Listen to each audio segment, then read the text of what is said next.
एक कंजूस जिससे भगवान भी हार गए। एक हास्य कहानी। एक समय की बात है, एक बहुत ही कंजूस व्यक्ति था।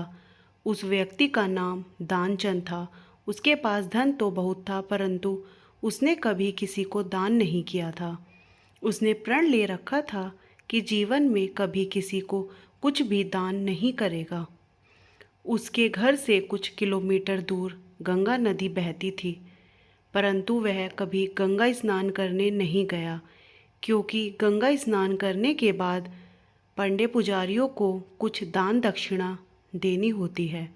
गंगा स्नान के बाद दान करना पड़ेगा, इसी डर से वह कभी गंगा स्नान करने ही नहीं गया। उसकी पत्नी उसे दान पुण्य करने के लिए कहती थी, परंतु वह कहता था, इतनी बड़ी दुनिया में हमारा छोटा सा दान करने से क्या होगा। एक दिन उसकी पत्नी ने कहा, अब तो आपका बुढ़ापा आ गया, आप दान पुण्य तो कुछ करते नहीं, कम से कम एक बार जाकर गंगा स्नान ही कराओ। पत्नी की बात मानकर उसने गंगा स्नान करने की हामी भरी। उसके घर से गंगा नदी 12 किलोमीटर दूर थी। रास्ते में कहीं पैसा खर्च न हो जाए, इसलिए वह 12 किलोमीटर पैदल ही चला गया। जब दानचंद गंगा नदी के किनारे पहुंचा, तो उसको लगा कि घाट पर जाएंगे तो पंडित दान दक्षिणा मांगेंगे, इसलिए वह स्नान करने मुर्दा घाट चला गया। मुर्दा घाट बिल्कुल सुनसान था। उसने इधर उधर देखा, दूर दूर तक कोई नहीं था। उसने जल्दी से गंगा जी में एक डुबकी लगाई।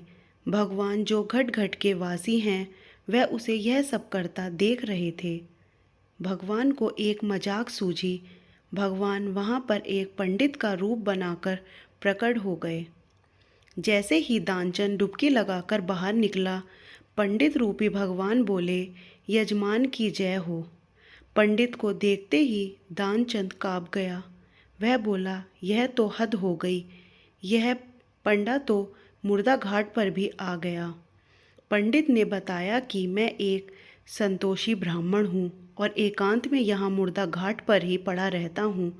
यहाँ पर कभी कभी आपके जैसा कोई यजमान आ जाता है और मेरा साल भर का इंतजाम इकट्ठे ही कर देता है।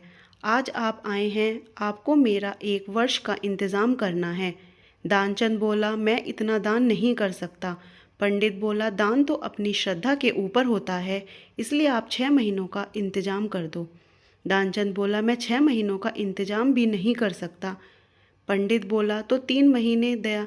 दानचंद बोला, नहीं। पंडित बोला, 1 महीने का ही कर दो। दानचंद बोला, मैं 1 महीने का तो क्या, मैं 1 दिन का भी इंतजाम नहीं कर सकता।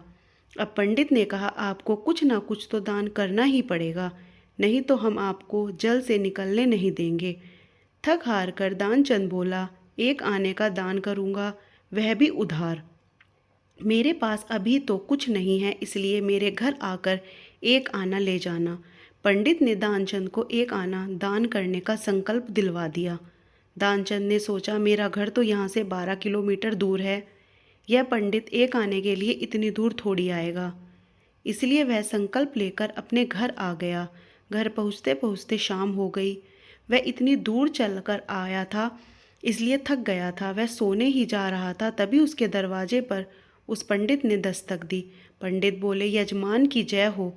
दानचंद की पत्नी ने दरवाज़ा खोला।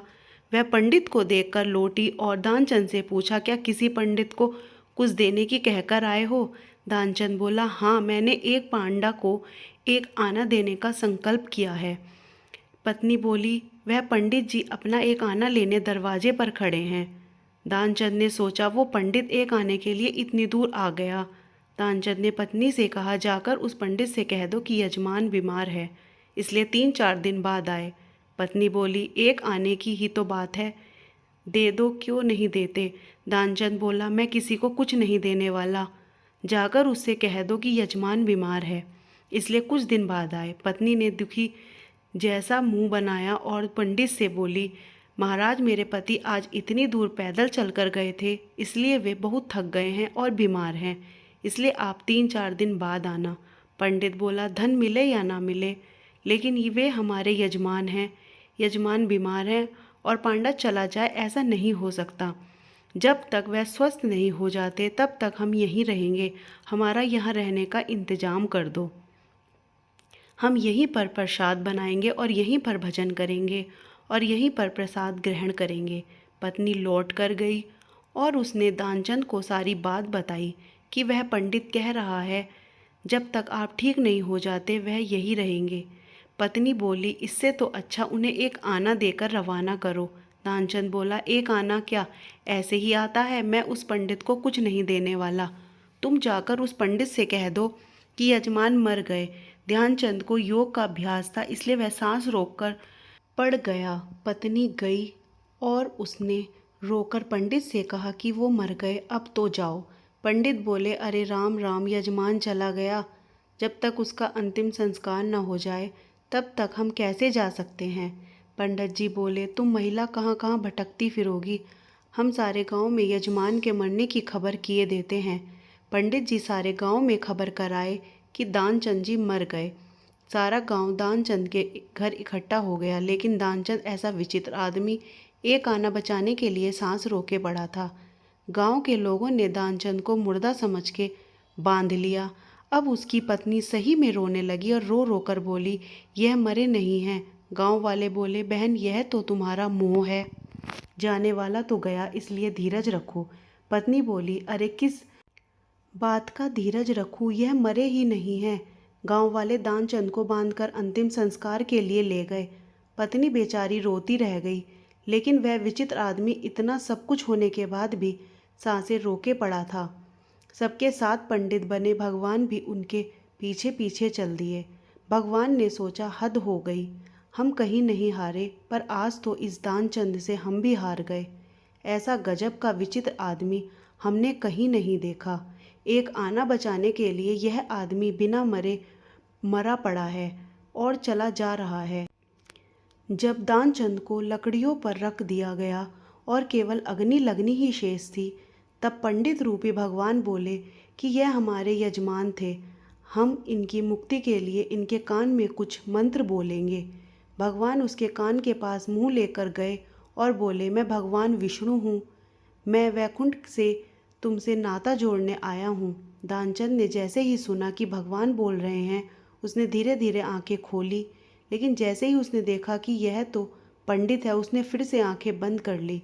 भगवान बोले, हम हार गए, हम तुमसे कुछ नहीं लेंगे, तुम ही हमसे कुछ मांग लो। दानचंद धीरे धीरे से बोला, वह एक आना छोड़ दो बस। पंडित रूपी भगवान तथास्तु कहकर वहाँ से चले गए और दानचंद आंखें खोलकर उठ बैठा।